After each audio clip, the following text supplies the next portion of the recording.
Our son was a senior in high school, was doing very well, and had been recruited by a university that we were afraid that if he went to his life might be really thrown off the tracks by understanding science at the time that we viewed as being very threatening, and we were worried that he was going to learn about evolution and potentially lose his faith. So that night, as I was driving back after the meeting, I thought I really need to get a grasp of this and not just reinforce what we already believe, but to learn the other side. The first book that we got was The Language of God, and so we thought, well, let's just see what the Christian view of evolution is. And so I read it with a great deal of skepticism, and I got just barely into the book, the story that Francis was telling, and I started to get pretty upset.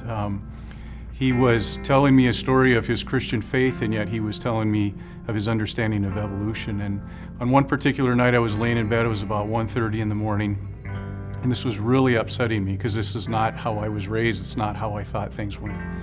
And I thought, how can I judge this man who has a Christian testimony, and I don't even know the words that he's using to describe why evolution is true? And I just thought, I can't do that. I have to at least be honest and listen to it. So I read the rest of the book with an open heart, and I found what he said very compelling, very convincing, and that set us on a journey that we shared together just about literally every day, and we didn't know what to do with it. We didn't know any other people in our faith community that were going through this, and it got to be where, for me personally, going to church was the loneliest hour and a half of the week.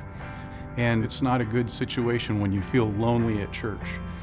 And so fortunately, Rachel found BioLogos online. So I Googled it. We're madly Googling, looking for resources, and there have to be other people, there have to be some resources online that we can find, and that's really how we found BioLogos. And that was really a lifeline to us, just to find a loving, dedicated group of people who are graceful in how they communicate. They're not afraid to deal with issues. They don't have agendas that they're trying to push, and they model for us how to interact with other people. So we're not out to change other people's minds. We're just looking for those like ourselves who are kind of wandering around in the wilderness looking for answers. And BioLogos really provides the resources to be able to have those answers.